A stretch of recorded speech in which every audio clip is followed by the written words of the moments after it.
Welcome to Shukla study point. आप सभी का स्वागत है आपके अपने YouTube channel Shukla study point में। मैं शिवम शुक्ला आप सभी दोस्तों का हार्दिक स्वागत करता हूं। आज के वीडियो के माध्यम से हम लोग चर्चा करेंगे इंग्लिश लिटरेचर से बनने वाले बीए थर्ड सेमेस्टर के सिलेबस में शामिल कुछ ऐसे महत्वपूर्ण प्रश्न ऑब्जेक्टिव टाइप के जो कि आपकी परीक्षा में पूछे जा सकते हैं। 100 ऑब्जेक्टिव टाइप के प्रश्नों के बारे में चर्चा करने का प्रयास रहेगा। जितने छात्र छात्राएं हमारे साथ जुड़ चुके हैं सभी लोगों से निवेदन है कि वीडियो को लाइक कर दीजिएगा, चैनल पर अगर नहीं तो सब्सक्राइब कर दीजिएगा। बीए थर्ड सेमेस्टर में इंग्लिश में आपको क्या पढ़ना होता है भैया? तो जब आप बीए थर्ड सेमेस्टर में होते हैं तो इंग्लिश में आपको क्या पढ़ना होता है? आपको पढ़ना होता है ब्रिटिश एंड अमेरिकन ड्रामा के बारे में। किसके बारे में पढ़ना होता है भैया? ब्रिटिश एंड अमेरिकन ड्रामा के बारे में आपको जानना होता है। तो ब्रिटिश एंड अमेरिकन ड्रामा से बनने वाले बहुत ही महत्वपूर्ण ऑब्जेक्टिव टाइप के प्रश्नों के बारे में चर्चा करेंगे। जैसा कि आप लोगों के लगातार कमेंट आ रहे थे कि गुरुजी इंग्लिश के ऑब्जेक्टिव क्वेश्चन दीजिए। बीए थर्ड सेमेस्टर में अगर आप हैं तो आपके लिए लेक्चर बहुत ही महत्वपूर्ण होगा। आइए जानने का प्रयास करते हैं कौन कौन से क्वेश्चंस आपकी परीक्षा में पूछे जा सकते हैं। फटाफट से वीडियो को शेयर कर दीजिएगा भाई। सभी दोस्तों से निवेदन है कि वीडियो को शेयर कर दीजिएगा और लाइक करते रहिएगा। पहला क्वेश्चन आ चुका है, with which should the problem play not be considered और आइडेंटिफाइड। मतलब कि किसके साथ जो प्रॉब्लम प्ले होता है उस पर विचार नहीं किया जाना चाहिए या उसकी पहचान नहीं की जानी चाहिए। बताएं इसका करेक्ट आंसर क्या हो जाएगा? कंसीडर्ड और आइडेंटिफाइड। तो इसमें करेक्ट आंसर क्या हो जाएगा? प्रोपेगेंडा। प्रोपेगेंडा जो होता है ये एक प्रकार से इसके साथ जो है जो प्रॉब्लम प्ले होती है नॉट बी कंसीडर्ड और आइडेंटिफाइड। ठीक है, ऑप्शन नंबर इसका सी करेक्ट आंसर होगा। नेक्स्ट क्वेश्चन आ चुका है, द प्रॉब्लम वाज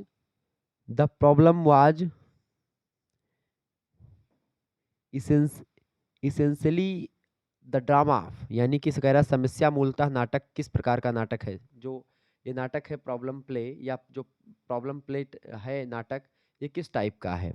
प्रश्न आपसे कह रहा है कि जो है समस्या मूलतः किसका नाटक है? भ्रम का, संकेत का या मोहभंग का?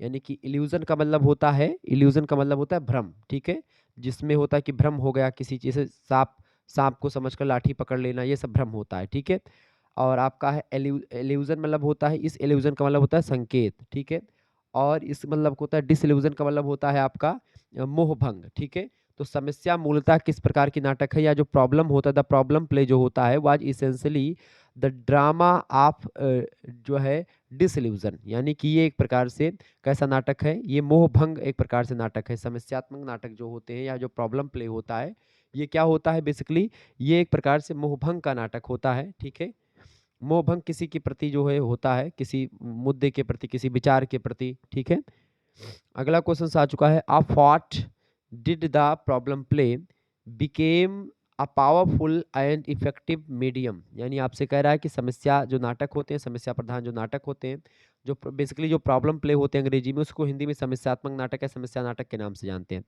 तो आप what did the problem play became a powerful and effective medium. यानी कि समस्या नाटक किसके लिए एक सशक्त एवं प्रभावी माध्यम आजकल बन गया है?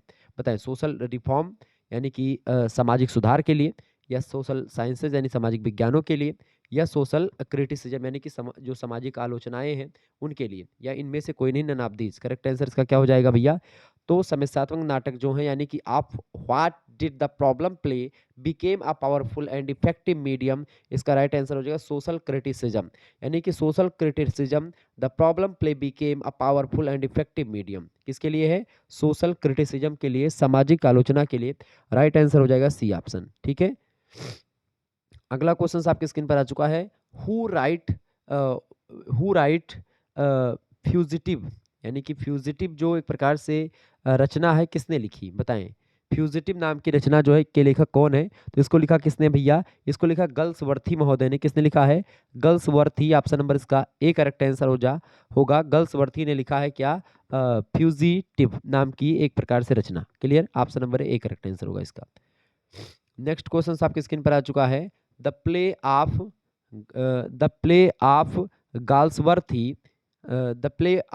Galsworthy are a criticism and interpretation of contemporary dot मतलब कि डैश लाइफ। यानी आपसे कह रहा है कि जो एक प्रकार से गाल्सवर्थी का जो नाटक है, गाल्सवर्थी मतलब कि द प्ले ऑफ गाल्सवर्थी के नाटक अ criticism and interpretation of contemporary जो है डैश लाइफ। यानी कि जो गाल्सवर्थी के नाटक हैं वो समकालीन जीवन की आलोचना और व्याख्या हैं। वो समकालीन जीवन की आलोचना और व्याख्या हैं वो कहाँ के समकालीन जीवन के, ब्रिटिश यानी कि अमेरिकन या इंडियन या अफ्रीकन या ब्रिटिश सोशल, यानी कि जो है बताएं इसमें से किसका। तो गर्ल्सवर्थी के नाटक समकालीन जीवन, किसके समकालीन जीवन की आलोचना और व्याख्या है। तो गर्ल्सवर्थी के जो नाटक है बेसिकली, इसकी अगर बात की तो ये ब्रिटिश सोशल के एक प्रकार से क्या है, ब्रिटिश सोशल के आलोचना है और समकालीन जीवन की आलोचना और व्याख्या है। गर्ल्सवर्थी के नाटक जो ब्रिटिश सोशल है उसी के समकालीन जीवन की आलोचना और व्याख्या है। ठीक है, यहाँ पर क्या भरा जाएगा, ब्रिटिश सोशल। ठीक है, यहाँ पर तो the play of Galsworthy are a criticism and interpretation of contemporary British school life, sorry British social life. Next question है who coined the term the theatre of the absurd, यानी कि आपसे कह रहे हैं मतलब ऑब्जर्व। प्रश्न आपसे कह रहा है कि the theatre of the absurd शब्द किसने गढ़ा। द थिएटर, थिएटर लिखा है, ठीक है, थ्रीट नहीं, थिएटर है, थिएटर, ठीक है, यहाँ पर टी लिखा हुआ है। देखिए the theatre of the absurd, ये शब्द किसने गढ़ा, इसको किसने मतलब इसको गढ़ा या किसने इसको सबसे पहले प्रयोग किया, किस शब्द को भैया, the theatre of the absurd. ठीक है, बताएं तो इसको किसने गढ़ा भैया। इसका राइट आंसर हो जाएगा मार्टिन एस्लिन। किसने किया है, मार्टिन एल्सिन या एस्लिन। ठीक है, मार्टिन एस्लिन, ऑप्शन नंबर इसका ए करेक्ट आंसर हो जाएगा, इसका राइट आंसर। अगला क्वेश्चन आ चुका है who made he theatre of the absurd the little of book on the subject first published in 1961, यानी आपसे कह रहा है थिएटर ऑफ द एब्सर्ड नामक जो लघु पुस्तक है इसका निर्माण किसने किया, जो 1961 में पब्लिश हुई थी, 1961 में प्रकाशित हुई थी। यानी कि जो द थिएटर मतलब थिएटर ऑफ द अपसर्ड जो रचना है, ये एक लघु कथा है, द लिटिल ऑफ बुक यानी एक छोटी पुस्तक है, लघु पुस्तक है। ठीक है, on the subject first publish, यानी कि एक प्रकार से ये कब प्रकाशित हुई है, थिएटर ऑफ दी एब्सर्ड नामक पुस्तक, तो ये 1961 में तो प्रकाशित हुई है, लेकिन इसको लिखा किसने है, प्रश्न यहाँ पर ये पूछा गया है। ठीक है, तो इसको एक प्रकार से किसने लिखा है, प्रश्न पूछा गया है, तो किसने लिखा है, मार्टिन एस्लिन ने लिखा है। मार्टिन एस्लिन इसका राइट आंसर हो जाएगा, ए ऑप्शन इसका करेक्ट आंसर होगा। प्रश्न अगला आ चुका है where were some, where were some of the absurdists born, यानी कि कह रहा है कि ऑप्सर्ड ऑप्सर्डाइट्स बॉर्न, यानी कि आपसे कह रहा है कि यहाँ पर प्रश्न पूछा जा रहा है कि कुछ जो है जो इस टाइप के लोग थे जो है अपसर्डिस्ट टाइप के, तो वो एक प्रकार से कहाँ पर उनका जन्म हुआ था। प्रश्न कह रहा है कि कुछ जो बेतुके लोग, इसका मतलब होता है, इस शब्द का मतलब होता है बेतुका, तो कुछ बेतुके लोग कहाँ पैदा हुए थे, या आपसे पूछेगा कि where were some of the absurdists born, तो यहाँ पर कहाँ पर इसका करेक्ट आंसर हो जाएगा, फ्रांस, ऑप्शन नंबर इसका बी राइट आंसर होगा। नेक्स्ट क्वेश्चन आपकी स्क्रीन पर आ चुका है हु वाज द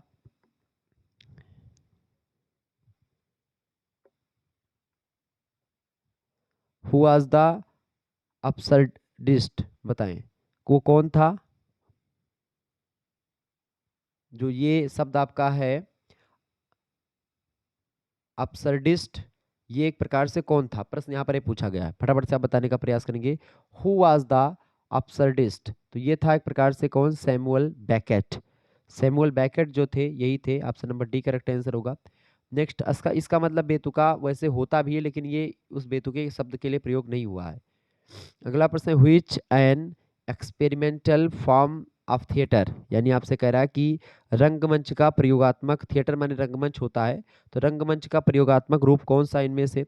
तो व्हिच इज एन एक्सपेरिमेंटल प्रयोगात्मक, एक्सपेरिमेंटल प्रयोगात्मक फॉर्म ऑफ थिएटर, यानी कि रंगमंच का या थिएटर का जो प्रयोग है, प्रयोगात्मक रूप कौन सा है इनमें से। कॉमेडी, ट्रेजिडी, कॉमेडी आप जानते हैं हंसी वाला होता है जिसमें हैप्पी एंडिंग होती है, ट्रेजिडी में एंडिंग जो होती है वो दुखांत होती है। थिएटर ऑफ अब्सर्ड, अब्सर्ड या फिर none of these, correct answer क्या हो जाएगा इसका।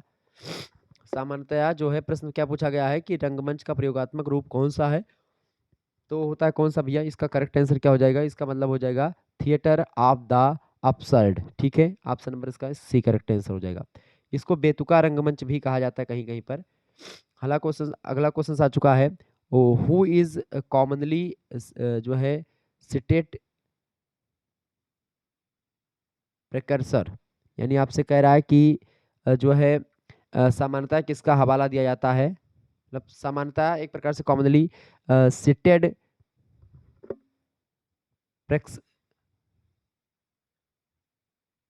प्रिकर्सर, बताएं। तो इसमें करेक्ट आंसर इसका क्या हो जाएगा, इसका हो जाएगा लुइगी लुइगी पिरांडेलो। लुइगी पिरांडेलो का एक प्रकार से उदाहरण दिया जाता है, इसका ए ऑप्शन करेक्ट आंसर हो जाएगा। अगला क्वेश्चन आपके स्क्रीन पर आ चुका है, who was highly regarded theoretical experimentalist, यानी आपसे कह रहा है कि सामान्यतः अस्तित्ववाद से कौन सा संबंधित है इनमें से, प्रहसन यानी कि जो मार्टी,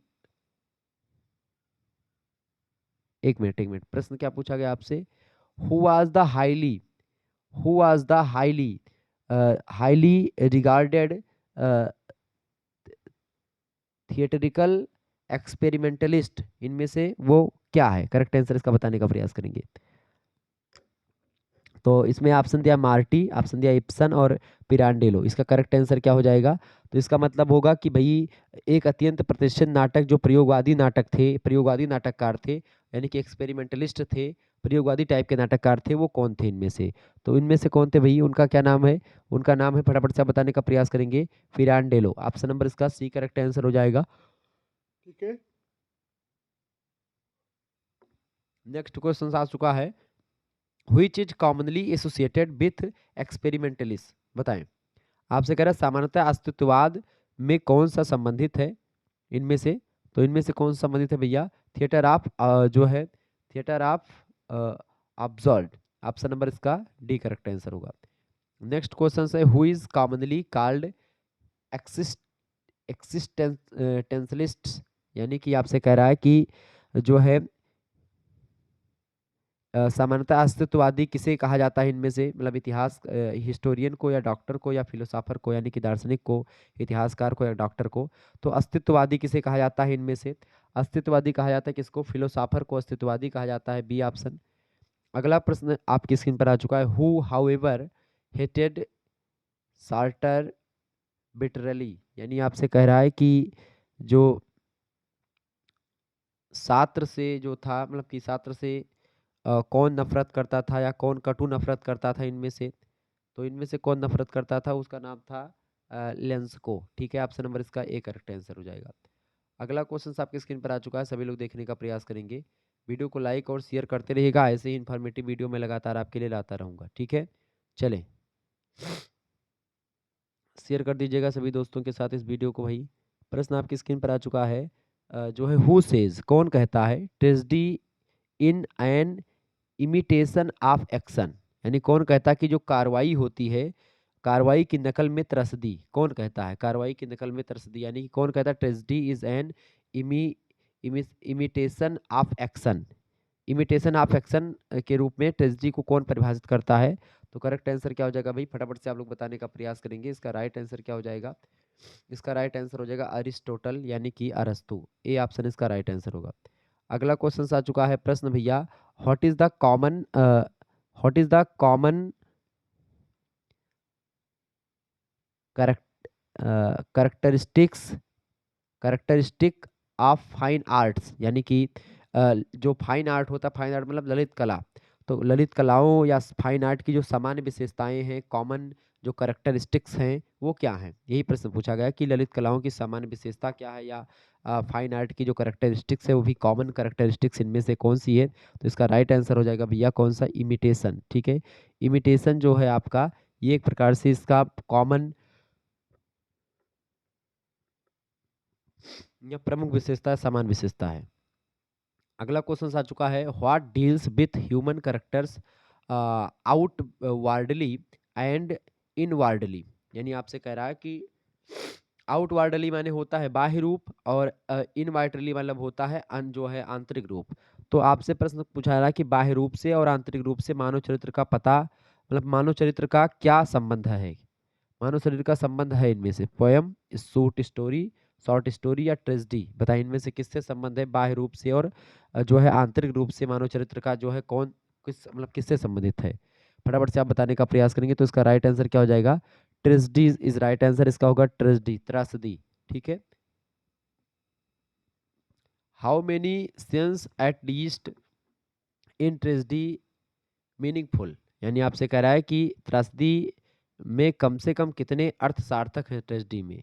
तो ट्रेजेडी में बेसिकली 3 अर्थ सार्थक हैं। ऑप्शन नंबर इसका बी करेक्ट आंसर होगा। अगला क्वेश्चन आ चुका है dash and AVL. Dash and AVL, अब डैश यहाँ पर एबिल है, एबिल माने होता है बुराई बेसिकली, ठीक है। तो अच्छाई यहाँ पर जरूर होगा, तो यहाँ पर क्या चीजें भरी जाएंगी, गुड यानी अच्छाई, ठीक है। इसका करेक्ट आंसर क्या हो जाएगा, गुड एंड एबिल यानी कि अच्छाई और बुराई।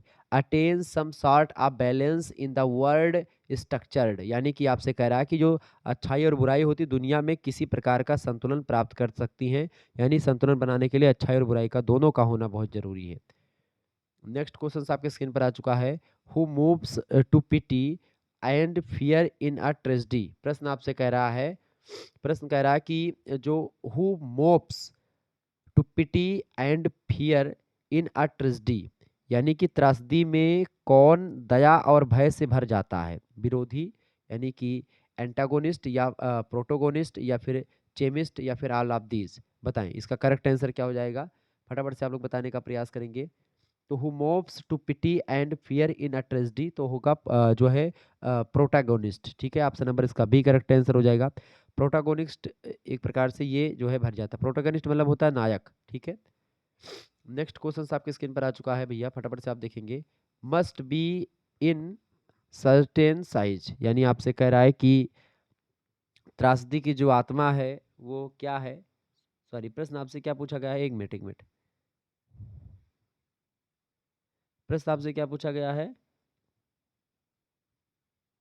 प्रश्न है कि एक प्रकार से must be in certain size, यानी कि जो निश्चित आकार में होना चाहिए। एक निश्चित आकार में क्या होना चाहिए इनमें से, पोयम या फिर जिंगल या ट्रेजेडी या स्टोरी। तो एक निश्चित आकार में किसका होना बहुत जरूरी है, तो एक निश्चित आकार में क्या होना चाहिए, ट्रेजेडी जो है एक निश्चित निश्चित आकार की होनी बहुत जरूरी है। इसका डी ऑप्शन राइट आंसर होगा। अगला प्रश्न है, what is the most important thing in a tragedy, यानी कि त्रस्दी की निम्न में से सबसे महत्वपूर्ण बात क्या है त्रस्दी में, इनमें से राइम या जो है स्ट्रक्चर या फिर इनमें से कैडेंस, बताएं करेक्ट आंसर क्या हो जाएगा। तो जो है जो स्ट्रक्चर होता है वो मोस्ट इंपॉर्टेंट थिंग होती है एक ट्रेजेडी के लिए, structure is important. Option number इसका सी करेक्ट आंसर होगा। नेक्स्ट क्वेश्चन है, what is the soul of a tragedy, यानी कि त्रस्दी की आत्मा किसे कहते हैं। तो उसकी संरचना को, बिल्कुल उसकी संरचना को, स्ट्रक्चर को ही क्या बोलते हैं, what is the soul of a tragedy. तो structure is the soul of a tragedy, यानी कि एक जो ट्रेजेडी होती है उसकी आत्मा क्या है, उसकी स्ट्रक्चर है, उसकी संरचना है। ए ऑप्शन राइट आंसर होगा। अगला क्वेश्चन आपके स्क्रीन पर आ चुका महोदय, प्रश्न है, who did not divide a play into acts, यानी आपसे कह रहा है who did not divide a play into acts. प्रश्न समझ रहे हैं ना, इसका करेक्ट आंसर क्या हो जाएगा। प्रश्न कह रहा है कि who did not divide a play into acts, यानी कि किसने नाटक को अंकों में विभाजित नहीं किया है, इनमें से किसके नाटकों में अंकों में नाटक विभाजित नहीं है, शेक्सपियर या जेबी सॉ, या मतलब कि जिस, या फिर सॉ या जॉनसन या फिर अरस्तु। तो करेक्ट आंसर क्या हो जाएगा इसका, अरस्तु यानी अरिस्टोटल के नाटक जो हैं अंकों में नहीं बटे हुए हैं, वैसे लिख दिए इन्होंने। अगला क्वेश्चन आपकी स्क्रीन पर आ चुका है, प्रश्न है, according to whom the characters must be on a grand scale, यानी कि आपसे कह रहा है कि किसके अनुसार पात्रों का आकार बहुत ही ग्रांड होना चाहिए, भव्य होना चाहिए, ग्रांड माने भव्य, ठीक है, भव्य एकदम ग्रांड स्केल पर आकार उसका भव्य होना चाहिए, किसके अनुसार, according according to Aristotle the characters must be on a ground scale, Aristotle ऐसा कहते हैं, इसका डी ऑप्शन राइट आंसर होगा। नेक्स्ट क्वेश्चन है, who is called the protagonist is a drama in a drama, यानी कि नाटक में नायक किसे कहा जाता है। नाटक में नायक जो होता है चीफ करेक्टर को कहते हैं, किसको कहते हैं, चीफ करेक्टर यानी मुख्य पात्र को कहा जाता है। ऑप्शन नंबर इसका ए करेक्ट आंसर होगा। अगला प्रश्न आपकी स्क्रीन पर आ चुका है, व्हिच इज, प्रश्न आपसे क्या पूछा गया है, which are the play which are the play of right and amusing character with a happy ending, यानी आपसे कह रहा है कि कौन सा नाटक एक सुखद अंत के साथ सही और मनोरंजक चित्र या चरित्र प्रस्तुत करता है, वो नाटक इनमें से कौन सा है, वो है कॉमेडी। कॉमेडी में एक प्रकार सुखद चीजें होती हैं, ट्रेजेडी में दुखद चीजें होती हैं, सारोफुल एंडिंग होती है ट्रेजेडी में, जबकि जो है हैप्पी एंडिंग होती है एक एक जो है कॉमेडी नाटक में। Which play contains the मिर्थफुल atmosphere, आपसे कह रहा है कि कौन सा नाटक उल्लासमय जो इन्वायरमेंट है या जो मिर्थफुल एटमॉस्फेयर है वो क्रिएट करता है। कौन सा नाटक उल्लासमय वातावरण वाला होता है इनमें से? ट्रेजेडी या प्रॉब्लम प्ले या ट्रेजेडी मतलब ट्रेजी कॉमेडी या कॉमेडी, फटाफट से आप बताने का प्रयास करेंगे। तो जो एक प्रकार से आपका कॉमेडी होती है, ये एक प्रकार से क्या होती है? कॉमेडी बेसिकली एक उल्लासमय वातावरण वाला एक नाटक होता है कॉमेडी। ठीक है, next question, what evoke our laughter, यानी कि हमें हंसी किस बात पर आती है? हमें हंसी किस बात पर आती है? कि जब हम कॉमेडी पढ़ते हैं या सुनते हैं। ठीक है, कॉमेडी पढ़ने पर हमको हंसी आती है। इसका बी ऑप्शन करेक्ट आंसर हो जाएगा। इस तरीके से आप लोग चीज़ों को जान पा रहे हैं। ठीक है, तो इसका आंसर ये होगा। अगर आपको इसका एक प्रकार से इसकी मतलब कि वो लेना है, क्या बोलते हैं, खास करके इसका आपको प्राप्त करना है, पीडीएफ नोट्स प्राप्त करने हैं, या आपको कोर्स में ज्वाइन होना है बीए के इंग्लिश थर्ड सेमेस्टर, या इंग्लिश का ही नहीं बाकी सभी सेमेस्टर का जो पीडीएफ नोट्स है वो प्राप्त करने के लिए आपको एसएमएस करना है 9161 93 60 62 पर। आपके लिए एक प्रकार से व्यवस्था कर दी गई है। यहाँ पर एसएमएस करेंगे क्या, अपना नाम लिख करके भेज दीजिएगा, अपनी यूनिवर्सिटी का नाम, और आपके क्या क्या सब्जेक्ट हैं अपने सब्जेक्ट के नाम लिख करके भी भेज दीजिएगा।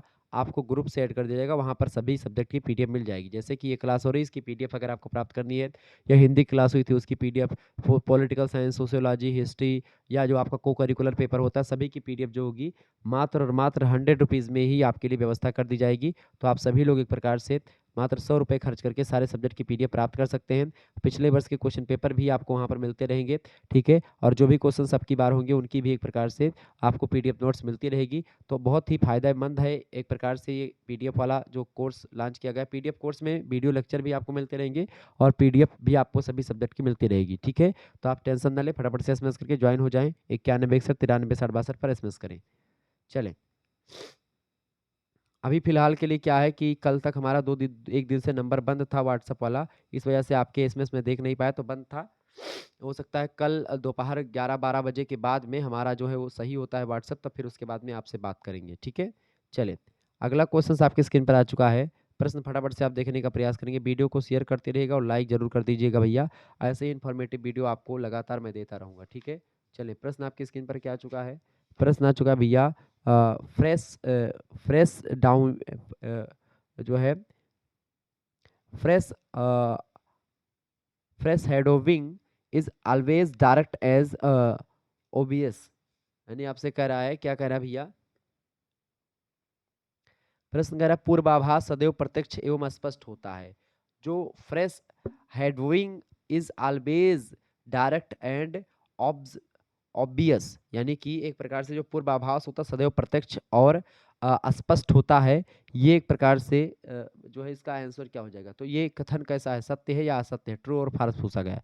ये बात बिल्कुल झूठ है, यानी कि ये फॉल्स है। ठीक है, तो पूर्वाभास जो पहले से किसी के बारे में अगर आप आभास कर लेते हैं तो वो गलत हो सकता है। ठीक है, झूठ बात है कि हमेशा सही होता है, सदैव प्रत्यक्ष और स्पष्ट नहीं होता है। ये एक प्रकार से कभी कभी हो जाता है कोइंसिडेंस में कि जो आप किसी के बारे में सोच रहे हैं पहले से वो उसी जैसा हो, बट हो सकता है कि आप सोच रहे हो और वो दूसरे जैसा हो। ठीक है, आगे देखते हैं।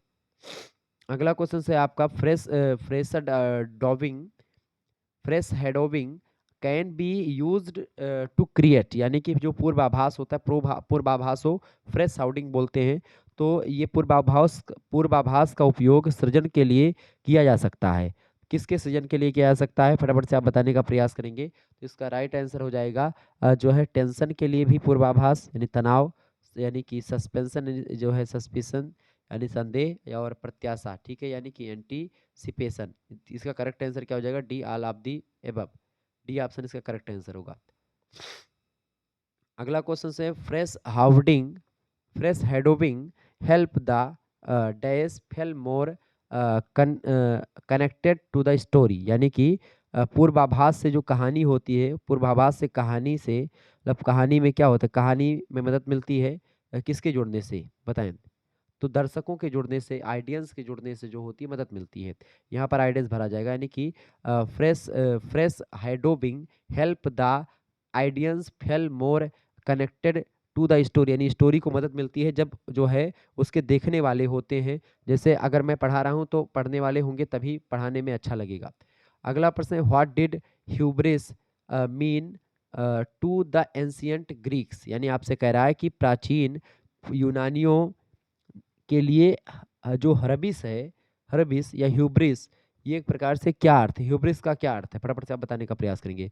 प्राचीन यूनानियों के लिए ह्यूब्रिस का मतलब होता है अहंकार, या एक प्रकार से जिसको आप एरोगेंस बोलते हैं वो, ठीक है। ह्यूब्रिस का तात्पर्य एरोगेंस से होता है एंशियंट ग्रीक में, clear.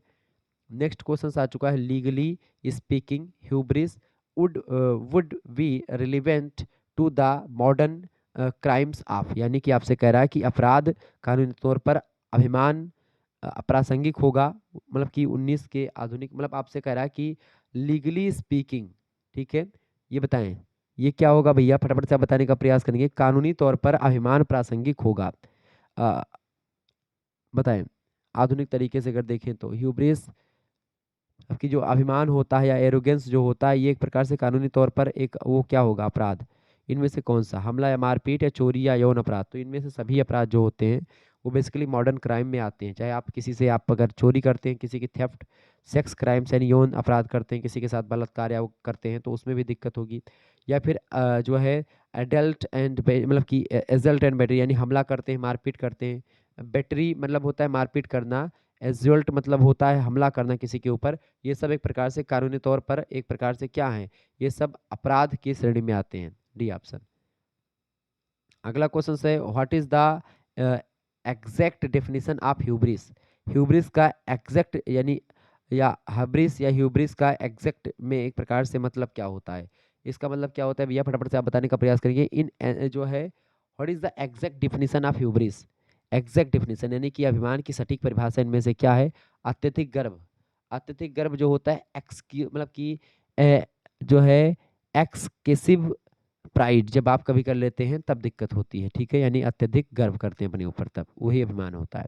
In ancient Greek hubris referred to, यानी कि प्राचीन ग्रीक में ह्यूब्रिस का मतलब क्या होता है, तो इसका मतलब होता है आउटग्रेज, ठीक है, आउटरेज। आउटरेज मतलब वो क्या होता है, आउटरेज का मतलब होता है आप जैसे कि आक्रोश या फिर ऐसा टाइप का, ठीक है, सी ऑप्शन। नेक्स्ट क्वेश्चन आपकी स्क्रीन पर आ चुका है, हाइपर हाइपरबेसन इजा, हाइपरबेसन इजा क्या है, हाइपरबेसन एक है, हाइपरबेसन एक जो है आपका क्या होता है भैया, हाइपरबेसन आपका क्या होता है, हाइपरबेसन आपका एक फिगर ऑफ स्पीच होता है, अलंकार होता है। फिगर ऑफ स्पीच मतलब होता है जैसे हिंदी में अलंकार, ऐसे अंग्रेजी में फिगर ऑफ स्पीच होता है, ठीक है। तो हाइपरबेसन भी एक क्या है, हाइपरबेसन भी एक अलंकार है, एक फिगर ऑफ स्पीच है। नेक्स्ट क्वेश्चन है, द वर्ड हाइपरबेसन इज ब्रोब्ड फ्रॉम, यानी कि आपसे कह रहा है कि हाइपरबेसन जो है, शब्द हाइपरबेसन कहाँ से लिया गया है, भारत से, ग्रीक से, चाइना से या इंग्लैंड से, तो कहाँ से आएगा भाई, ग्रीक से, ठीक है। तो हाइपरबेसन जो शब्द है किस भाषा के शब्द से बना हुआ है, हाइपरबेसन शब्द बेसिकली बना हुआ है आपका किस भाषा से बाबू, हाइपरबेसन शब्द जो बना हुआ है वो ग्रीक भाषा से बना हुआ, किस भाषा से, ग्रीक भाषा से बना हुआ है, किस भाषा से, ग्रीक भाषा, ऑप्शन नंबर इसका बी करेक्ट आंसर होगा। अगला प्रश्न, इन ग्रीक हाइपरबेसन मीन्स, यानी ग्रीक भाषा में हाइपरबेसन का क्या मतलब होता है, इसका मतलब होता है स्टेपिंग ऑन, यानी कि जो है हाइपरबेसन शब्द जो है इसे ग्रीक से लिया गया है, और ग्रीक में हाइपरबेसन का अर्थ होता है कदम रखना, यानी कि stepping on, option number C correct answer होगा। नेक्स्ट क्वेश्चन है, who has including hyperbaton in his work, यानी आपसे कह रहा है कि हाइपरबेसन को किसने अपने कार्य में शामिल किया है, तो डोनाटस ने शामिल किया, किसने किया है, डोनाटस ने अपने कार्य में शामिल किया है, ऑप्शन नंबर इसका डी करेक्ट आंसर होगा। अगला क्वेश्चन है, व्हाट इज अ मोटिव, बताएं, फटाफट से आप प्रश्न बताने का प्रयास करेंगे, व्हाट इज अ मोटिव, बताएं फटाफट से आप बताएंगे, व्हाट इज अ मोटिव, तो आ रिक्वायर मतलब कि रिक्रूटमेंट थ्योमेटिक एलिमेंट, ठीक है। What is a motive, motive जो होता है उसका मतलब क्या होता है, यानी कि मोटिव, मोटिव माने क्या होता है, मूल भाव, ठीक है। किसी रचना का मोटिव क्या है, मोटिव मतलब उसका मूल भाव क्या है, उसका मूल भाव क्या होता है, एक आवर्ती विषयगत तत्व, ठीक है, एक रिक्रूटमेंट थ्योमेटिक एलिमेंट, ऑप्शन नंबर इसका सी करेक्ट आंसर होगा। नेक्स्ट क्वेश्चन है, व्हाट इज अ थीम, यानी कि थीम क्या है, थीम क्या है भैया, तो मूल भाव के समान, सेम एज मोटिव, मोटिव के समान ही थीम होती है किसी रचना की, option number A correct answer होगा। अगला क्वेश्चन आ चुका है, एन एग्जाम्पल ऑफ मोटिव, यानी कि एग्जाम्पल एक मोटिव का क्या एग्जाम्पल इनमें से है, ठीक है, बताएं। ए मूल भाव का एक उदाहरण इनमें से क्या है, देखें, तो when Tommy did not do his homework, यानी कि जब टॉमी ने अपना होमवर्क नहीं किया, ये एक मूल भाव का एक उदाहरण है, ठीक है, ऑप्शन नंबर इसका बी करेक्ट आंसर हो जाएगा। आइए आगे देखते हैं, अगला क्वेश्चन आपकी स्क्रीन पर आ चुका है, फटाफट से आप देखने का प्रयास करेंगे, वीडियो को शेयर करते रहिएगा और लाइक भी करते रहिएगा। ऐसे ही इन्फॉर्मेटिव वीडियो देखने के लिए चैनल को सब्सक्राइब भी कर दीजिएगा। बहुत ही इन्फॉर्मेटिव वीडियो है, ठीक है। नेक्स्ट क्वेश्चन आ चुका है आपकी स्क्रीन पर, सभी लोग देखने का प्रयास करेंगे भैया। प्रश्न है, प्रारंभिक अंग्रेजी त्रासदी जो है यानी कि the early English tragedy was influenced by, यानी कि प्रारंभिक अंग्रेजी त्रासदी जो है निम्नलिखित में से किससे प्रभावित थी? तो ये किससे प्रभावित थी भैया? ये प्रभावित थी सेनेकन त्रासदी से। किससे? सेनेकन त्रासदी से, यानी सेनेकन ट्रेजेडी से प्रभावित थी। सेनेकन ट्रेजेडी से प्रभावित थी जो अर्ली इंग्लिश ट्रेजेडी थी वो। ऑप्शन नंबर इसका बी करेक्ट आंसर होगा।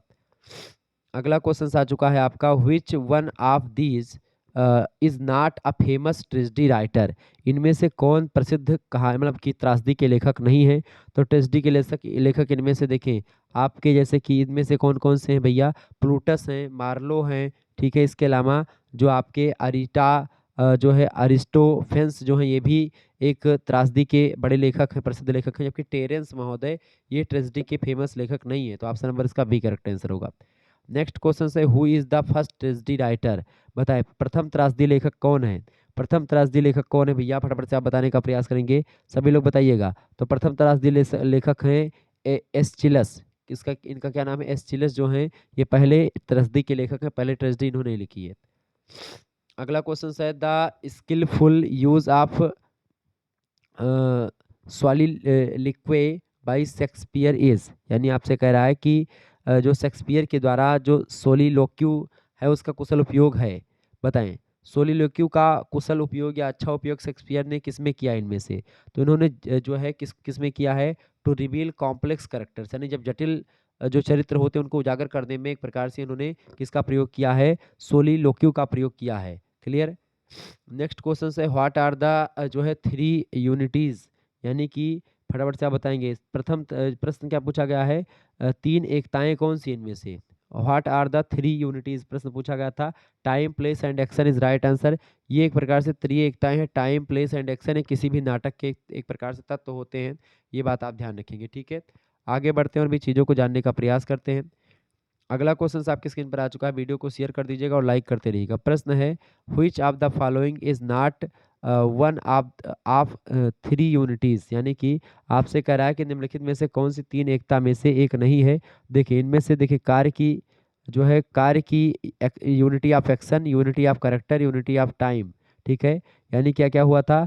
स्थान, क्रिया, यूनिटी ऑफ एकता मतलब कि कार्य की एकता, समय की एकता और चरित्र की एकता, ये बिल्कुल राइट आंसर हो जाएगा, ठीक है। इनमें से क्या समय नहीं आएगा भैया तीन एकताओं में? प्रश्न क्या पूछा गया भैया? Which of the following is not one of the three unities. इनमें से एक प्रकार से बी ऑप्शन करेक्ट आंसर होगा, यूनिटी ऑफ प्लेस। अगला क्वेश्चन आ चुका है, which of the only unity that Aristotle insists upon, यानी कि आपसे कह रहा है कि अरस्तु महोदय ने किस एकमात्र एकता पर जोर दिया था? तो अरस्तु ने एक प्रकार से यूनिटी ऑफ एक्शन यानी कि कार्यात्मक एकता पर जोर दिया था। ए ऑप्शन राइट आंसर होगा। Which of the following is the most important, बताएं इनमें से कौन महत्वपूर्ण है? सबसे महत्वपूर्ण इनमें से कौन है भाई? प्लॉट जो होता है सबसे महत्वपूर्ण होता है किसी भी नाटक के लिए, किसी भी रचना में प्लॉट। नेक्स्ट क्वेश्चन से, which of the following is the latest मतलब कि एटलीस्ट मतलब कि लीस्ट इम्पोर्टेंट, यानी आपसे कह रहा है कि जो इनमें प्रश्न क्या पूछा गया है कि अरस्तु मतलब प्रश्न क्या पूछा गया भाई इनमें से? फटाफट से आप बताने का प्रयास करेंगे। राइट आंसर क्या हो जाएगा इसका? प्रश्न पूछा गया है कि निम्नलिखित में से कौन सबसे कम महत्वपूर्ण है इनमें से? तो तमाशा जो है इसमें से, यानी कि जो इसको आप बोलते हैं स्पेक्टिकल, स्पेक्टिकल जो है ये सबसे कम महत्वपूर्ण है, और प्लॉट जो होता है किसी रचना में सबसे महत्वपूर्ण होता है।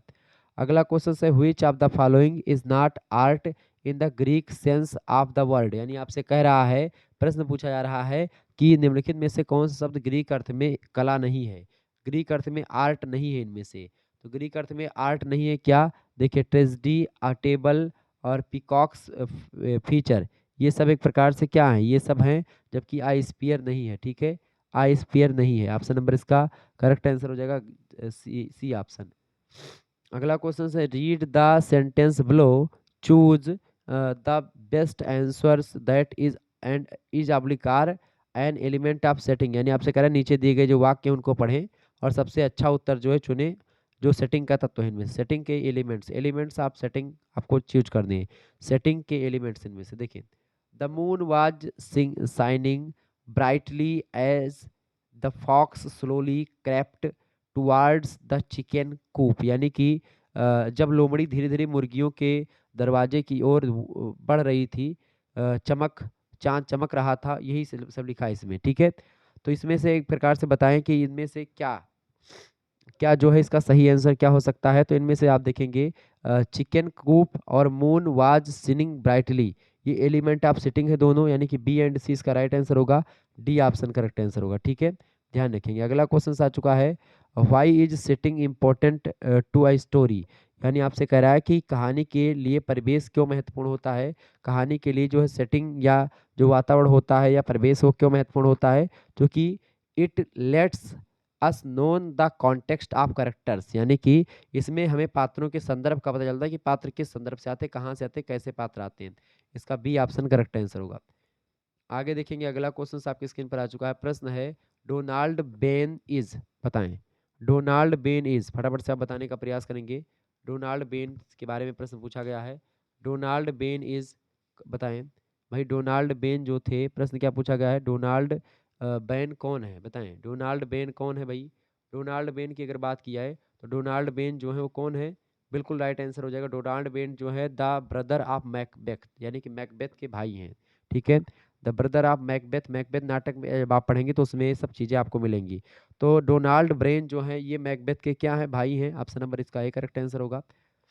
अगला क्वेश्चन से, who old was Shakespeare when he died, यानी कि वो, यानी कि जो इनके भाई थे डोनाल्ड बेन, इनकी जो मृत्यु है, प्रश्न पूछा गया कि जो है शेक्सपियर की मृत्यु के समय, मतलब प्रश्न क्या पूछा गया, who old was Shakespeare when he died, यानी कि जब शेक्सपियर की मृत्यु हुई तब उनकी आयु कितने वर्ष की थी, तो 52, यानी शेक्सपियर की मृत्यु के समय शेक्सपियर की आयु मात्र 52 साल थी।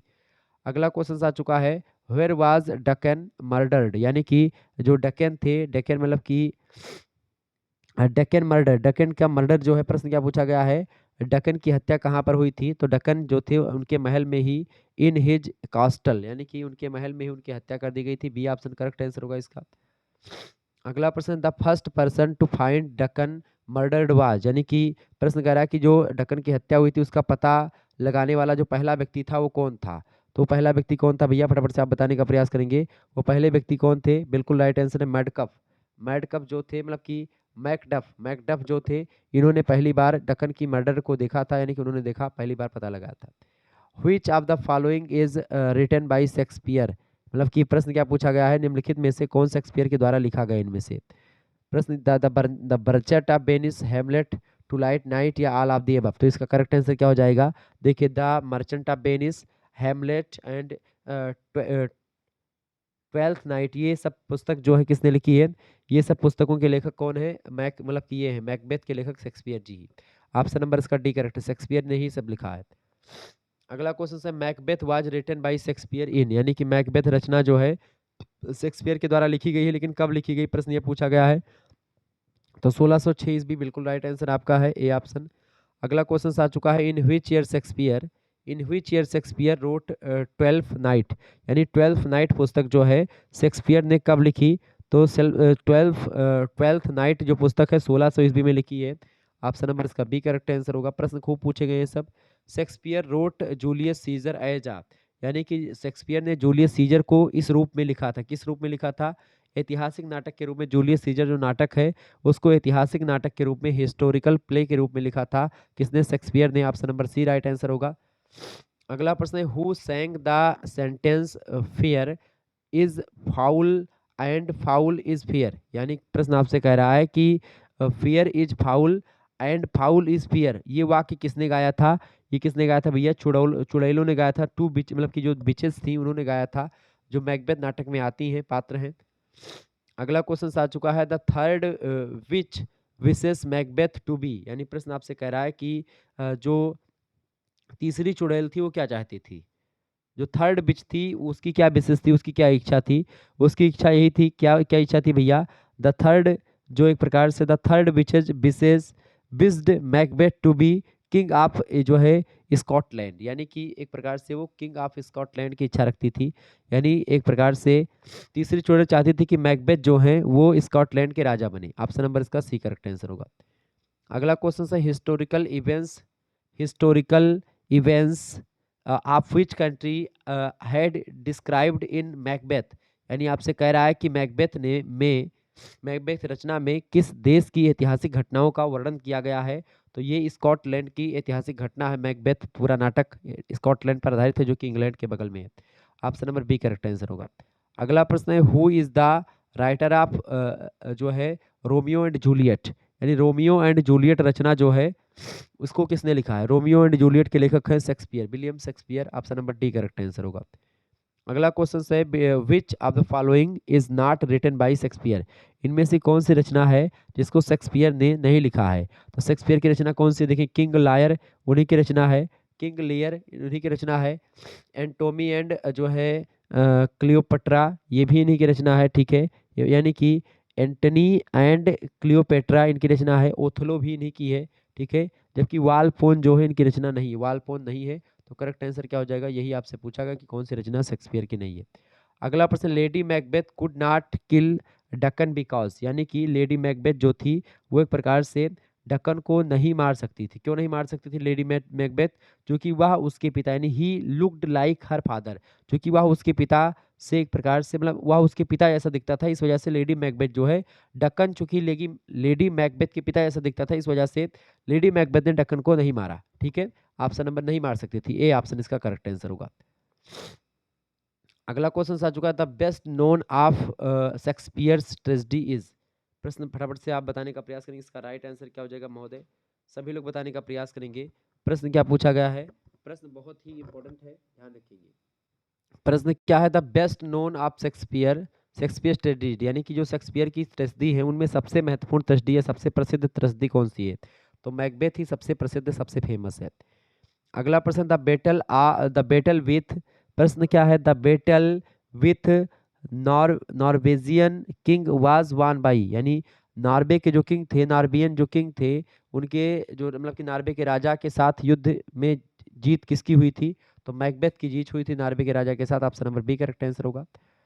युद्ध में प्रश्न है who mixed drug in the wine of attendance of the king, यानी कि प्रश्न कह रहा है राजा के जो सेवक है उनकी शराब में नशीला पदार्थ किसने मिलाया था। राजा के सेवकों में जो राजा के सेवक लोग जो है शराब पीने वाले थे, उस शराब पीने वाले मतलब शराब में नशीला पदार्थ किसने मिलाया था। तो लेडी मैकबेथ ने मिलाया था। किसने मिलाया था, लेडी मैकबेथ ने मिलाया था। ऑप्शन नंबर इसका डी करेक्ट आंसर होगा।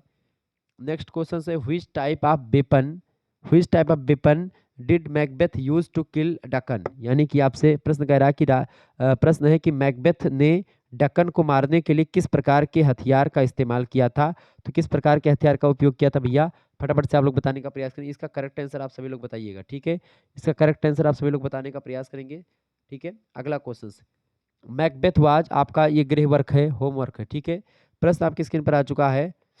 मैकबेथ को पूरा भरोसा था कि उसकी हत्या नहीं की जाएगी।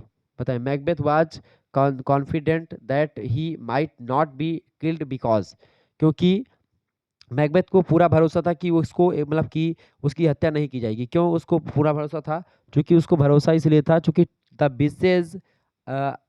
बिसेज एंड टोल्ड हिम सो, यानी कि जो है वो मतलब उसका मतलब था मैकबेथ को पूरा भरोसा इसलिए था क्योंकि चुड़ैलों ने उसे ऐसा बताया था कि आपकी हत्या कोई नहीं कर सकता। बी ऑप्शन करेक्ट आंसर होगा। अगला क्वेश्चन है the reason for which Macbeth believed upon the witches who, यानी आपसे प्रश्न कह रहा है कि मैं प्रश्न क्या पूछा जा रहा है, फटाफट से आप बताने का प्रयास करेंगे। प्रश्न पूछा जा रहा है कि मैकबेथ का चुड़ैलों पर विश्वास करने, यानी कि द रीजन फॉर मतलब कि उसका क्या मैकबेथ का चुड़ैलों पर विश्वास करने का क्या कारण था। प्रश्न ये पूछा गया क्या रीजन था बिलीव करने का चुड़ैलों पर, ठीक है।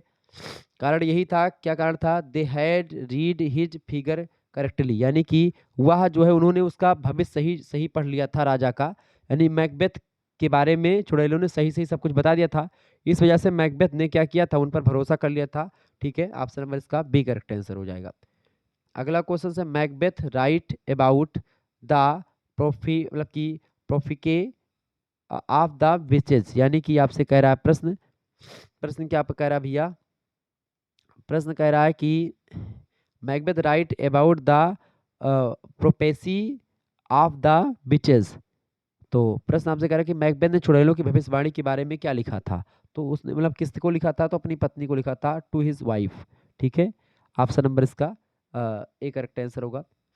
अगला क्वेश्चन से who became king just after the murder of Deccan, यानी आपसे कह रहा है कि अ, प्रश्न कह रहा है कि हु बिकेम, डेक्कन की हत्या के मतलब कि became king just after the murder of Deccan, Deccan की हत्या के बाद या तुरंत बाद राजा कौन बना था? मैकबेथ बना था। ऑप्शन नंबर इसका सी करेक्ट आंसर होगा। ठीक है, नेक्स्ट क्वेश्चन आपकी स्क्रीन पर आ चुका।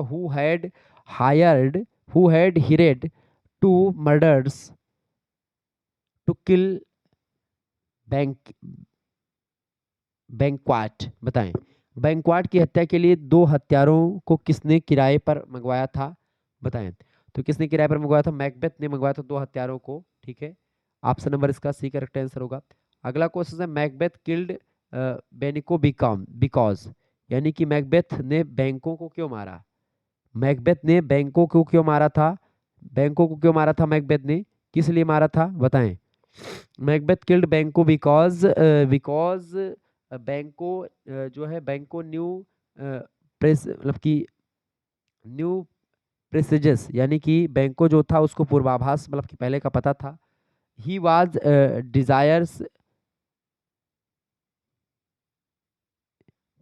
Desires to make his song king of Scotland, यानी कि वह अपने बेटों को स्कॉटलैंड का राजा बनाने की इच्छुक में था। कौन? बैंको। इस वजह से इसको मारा गया। Macbeth was afraid to of him, यानी कि वह जो है मैकबेथ उससे डरता था। किससे? स्कॉटलैंड, चूंकि वो अपने बेटों को राजा बना देता बैंको, इस वजह से उसको मरवाने के लिए इसने एक प्रकार से बैंको को मरवाने के लिए इसने क्या किया था? दो हत्यारों को किराए पर मंगवाया था। आल आप दीजिए, इसका करेक्ट आंसर क्या हो जाएगा? D option. अगला क्वेश्चन आपकी स्क्रीन पर आ चुका है। Lady Macbeth grieve grieve mad because, प्रश्न आपसे कह रहा है लेडी मैकबेथ पागल हो गई क्योंकि, पागल क्यों हो गई थी लेडी मैकबेथ? लेडी मैकबेथ पागल इसलिए हो गई थी क्योंकि she could not digest the mysterious murders, यानी कि उसको एक प्रकार से ये जो रहस्यमयी हत्या है या जो एक प्रकार से ऐसी जो मिस्ट्री वाली हत्या की गई थी, इसके इसको पचा नहीं सकी वो, क्योंकि ये हत्या उसको छुपानी थी, उसको पता मतलब कि वो उसको पचा नहीं पाई। इस वजह से उसका वो पगला गई थी, मतलब उसको एक प्रकार से वो पागल टाइप की हो गई थी। अगला क्वेश्चन है Macbeth was fearful of, Macbeth को डर किसका था? मैकबेथ को डर था किसका? बैंकों का बहुत डर था। ऑप्शन नंबर इसका सी करेक्ट आंसर होगा। हु वाज हु वाज फ्लेंस, फ्लेंस कौन था? फ्लेंस जो था ये बैंकों का पुत्र था जिसको राजा बनाने के लिए बैंकों प्रयासरत था, इसी वजह से मैकबेथ ने बैंकों को मरवा दिया था। ठीक है, किसी दिन टाइम मिलेगा तो मैकबेथ जो ये पूरी की पूरी स्टोरी है, ड्रामा है, इसके बारे में विस्तार से मैं आपको एक कहानी के रूप में समझा दूंगा हिंदी में, ताकि बैंक जो है मैकबेथ आपको समझ में आ जाए पूरा तरीके से, ताकि मैकबेथ के बारे में क्वेश्चन जब भी पूछे तब आप आसानी से कर पाएँ। तो ऐसे ही और इम्पोर्टेंट प्रश्न लगातार आपको मैं देता रहूँगा। और इससे पहले कल आप लोगों ने देखा होगा हिंदी साहित्य बीए थर्ड सेमेस्टर की क्लास हुई थी, जिसमें बहुत ही इंपॉर्टेंट 100 एमसीक्यूज के बारे में मैंने चर्चा करी। आप लोगों ने इसको देखा होगा तो प्लीज़ वीडियो को शेयर कर दीजिएगा, चैनल पर अगर नए हैं तो सब्सक्राइब कर दीजिएगा और वीडियो को लाइक करते रहिएगा। धन्यवाद, मिलते हैं फिर नेक्स्ट वीडियो। बहुत बहुत धन्यवाद।